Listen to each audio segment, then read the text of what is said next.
Hey guys, welcome to TGS. We're here today with Nick Horten for a probably not groundbreaking test, but probably the first time this has been done on video.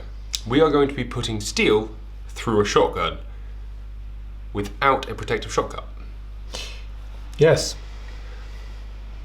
Please sort of explain, so what are we doing today?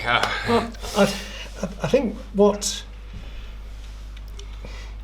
I've got to marshal my thoughts for a second because we're about to launch into the unknown at both this local and indeed a national level.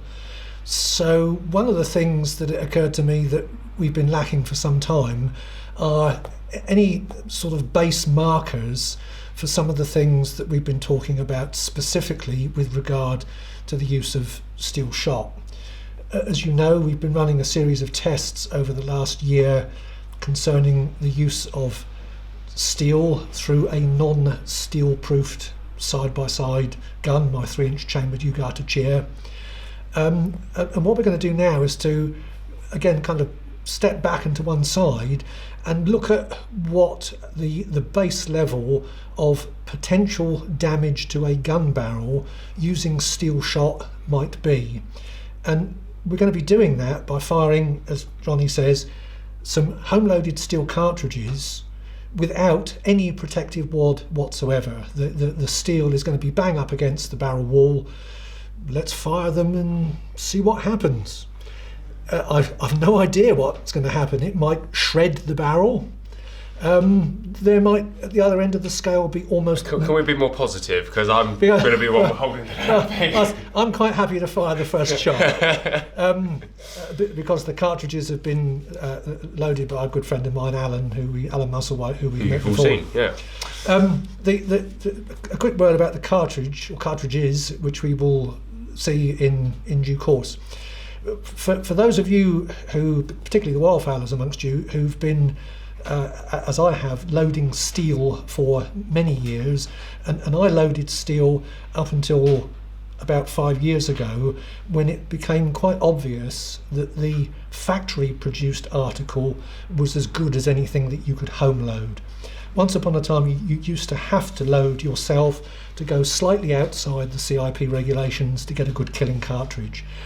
The factory loaded cartridges in the last 5 years, particularly the Elys, have caught up with that, and whilst if you continue to home load you can load a different cartridge, you can't necessarily load a better one. Now, home loaders will understand when I say that the secret of home loading is to match the components that you are assembling, because you've got a number of calculations. I say you don't have to make them, usually someone else has made them on your behalf in terms of the loading data that's been produced. But what you have to do is you have to assemble a cartridge where the volumetric capacities of wads, the volumetric capacity of the powder, and 101 other calculations all need to be taken into account. Because we're going where no man has trodden before, which is to a fairly stiff nitro cartridge, just remind me to come back to that in a second, going at full velocity but with no protection for the steel shot whatsoever. These are loaded as a superior proof steel cartridge, correct? Well, I'll come back onto that in a second. It's a Frankenstein cartridge. They don't look pretty because the crimps are a bit dipped. One of the reasons for that is the more stuff you put in the cartridge by way of obturation wads, overshot wads, etc., there is an increase in pressure which you have to take into consideration. But because we're just using a random assemblage of components, it's impossible to calculate what effect that might have on the pressure. So we've erred on the side of caution. The cartridges ain't pretty, but they will work. So just to go back a step, we originally took a couple of boxes of Gytorp steel cartridges. Now, Gytorp is a Swedish company, and Sweden, of course, is not a signatory to the International Proof Council. We should take a quick hiatus here to say that if you do this at home, don't do this at home. Don't do this at home. This is done with a volunteer gun. This is one of my personal guns, and I am full willing for it to end its life here in the sake of science, because I have a matching one. Is a half-choked Winchester 120. Don't do this at home if you're in Britain, at least, or in any CIP signatory state. Yes. Or a state that it requires any proofing law whatsoever. Yeah. This is a scientific thing only. This is off the wall.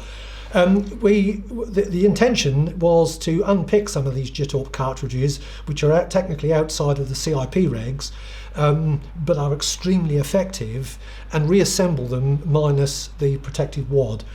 Well, if you've ever tried pulling a cartridge apart and then putting it back together again, they never look very pretty. So Alan has ended up loading some using the JITORP powders, and whatever wads were suitable to raise the wad column and give adequate obturation, but again without providing any protection for the shot where it comes into contact with the wall. Probably at that point, I don't want to go too much further into the technical detail of home loading, because it would just become boring for people who are not into it. Okay. But this is on the it's probably on the edge of safety. But what we'll know at the end of it is a base point of the potential damage for steel shot to a barrel wall. Yes.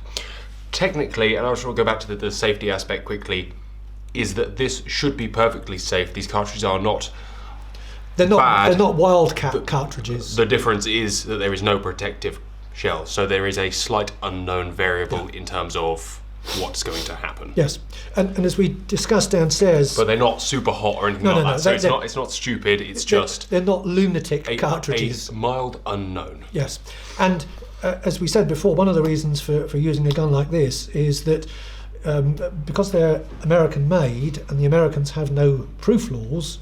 Hurrah! One of the ways that the Americans get round that is by building a massive amount of additional strength into their guns. 40 thou wall thicknesses, 3-inch mag chambers, yeah.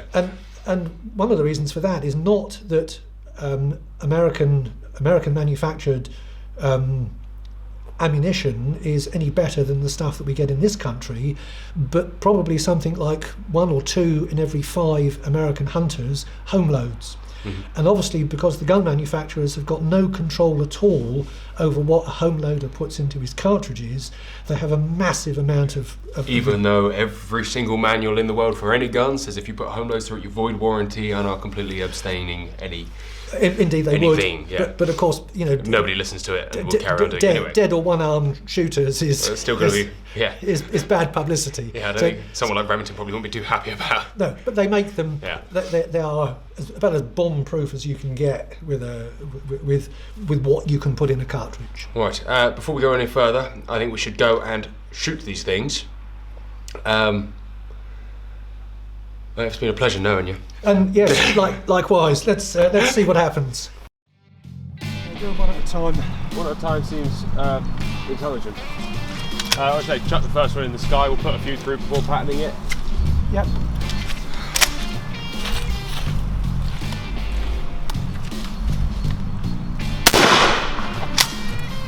Hey, we survived! I'm alive! Let's have a fiddle with the gun.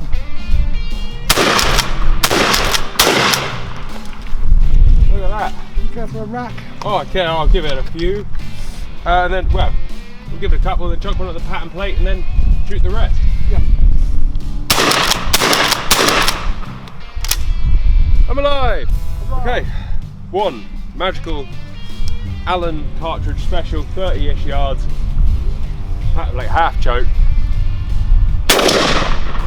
Well, to me, depending where the bulk of the pattern went, that's not a bad pattern at all, is it? A half choke pattern at 35 yards, that is exceptional. Yeah. That is exceptional. Should really have brought a lead one to see how it penetrates on this 9mm or 11mm, but I didn't, so there's no real science there, but if you're shooting wooden pigeons or wooden high pheasants, it's going to knock the crap out of it's them. going to make a big dent in them. Yeah. Anyway, let's continue shooting through, see what it does to the bore.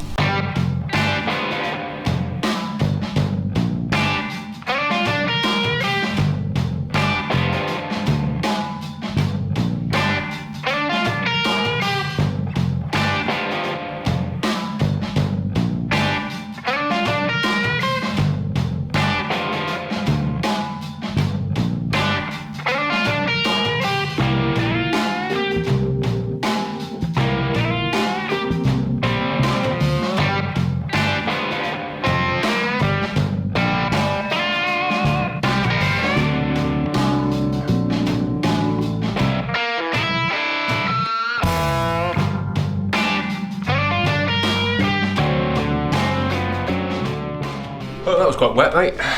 Indeed it was. But we're still stood here, so let's look at the positives. I mean, we are joking, it was never going to be that bloody dangerous anyway. No, I've still got all 10 fingers. Okay, so, where do we start? Shall we start by, uninspiringly, just taking a quick look at the cartridges? I mean, we've been through these before, and none of the cartridges bear the signs of misloading or excess pressure, which might be scoring of the cartridge case, tearing of the end of the cartridge, splitting of the case. The only symptom you can see is on some of them, it looks like where you have, well, as you know, when you overcrimp a cartridge and then fire it, you end up with just a touch more damage around the crimp. Yeah. But it's not damage, it's just where that's happened.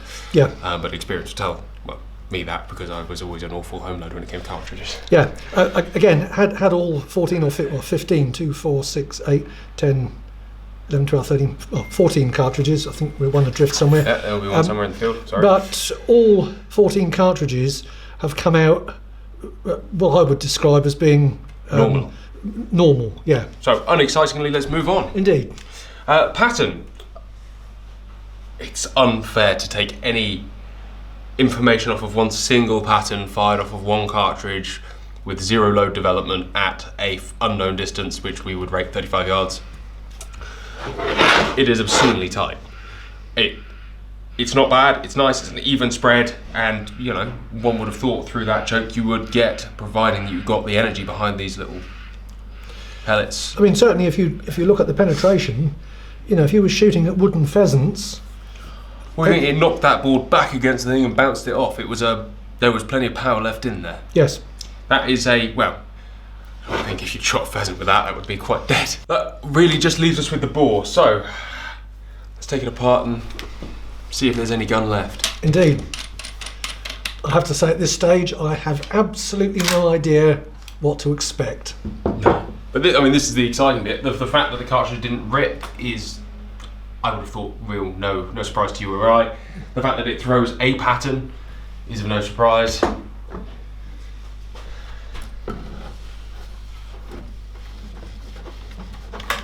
The touch of unburned powder, I think, on one of the real early cartridges. I know, but conceivably. I'm really worried about it. No. It's such a wild card load, it's not like... Yes, and of course, often with steel cartridges, the powders do burn relatively dirty. I'm going to give it a proper scrub. Yeah? I think that would be the only way to give this a fair test. I had some manufacturing marks when we started, and to be fair, in the nicest possible non-derogatory, non-lawsuity way, it wasn't a very well made barrel when it was made. No. And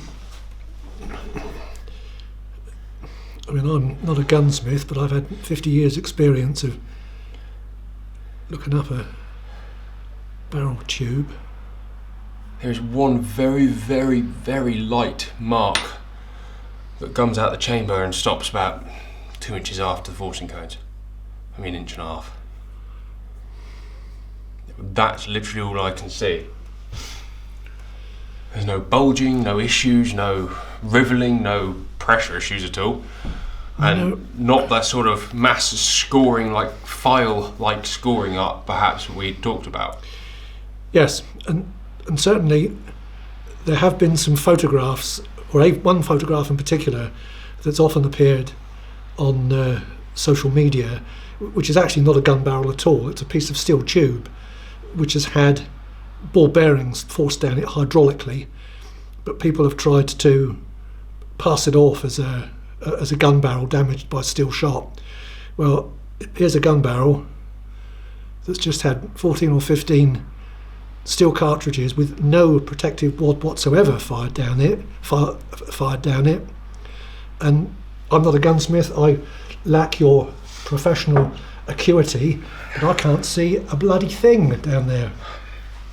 It's difficult where the big key light there is significantly more powerful than what we were checking it with before. Yes.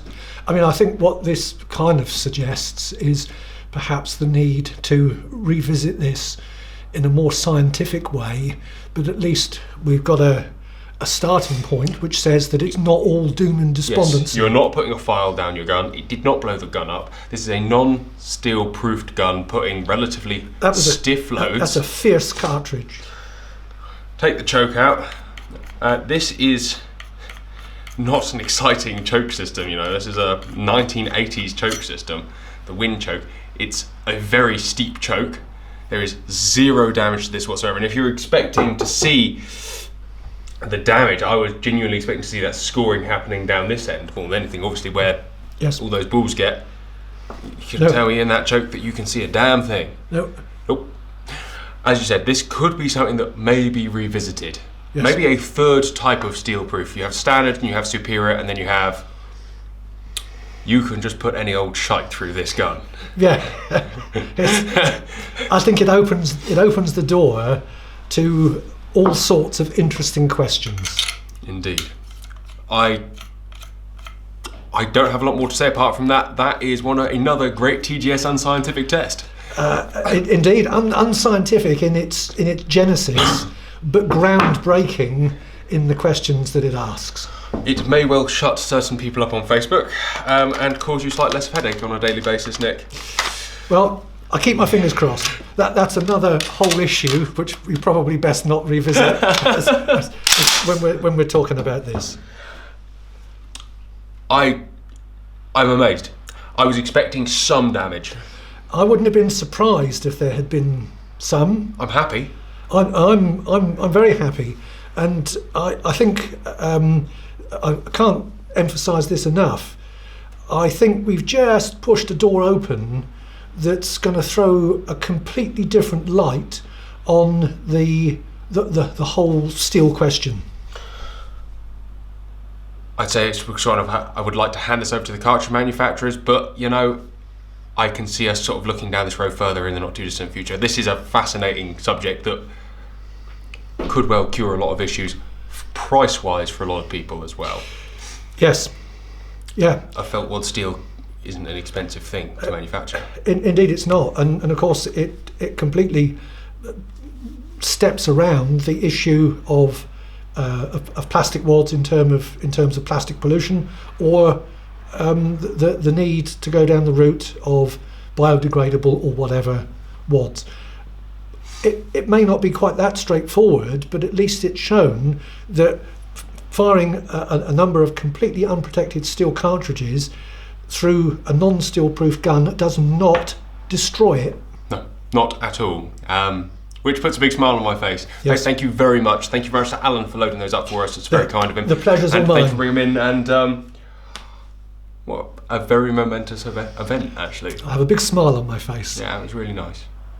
Take care, guys. Thank you very much for watching. If you've got any questions, chuck them below, and Nick and I will keep an eye on the comments, and I'll probably let him answer more of the technical stuff than I. It's been brilliant. It really has been brilliant, actually. This has been one of my favourite things I've done in a very long time. Excellent. Thank you. Take care, guys. We'll see you next time.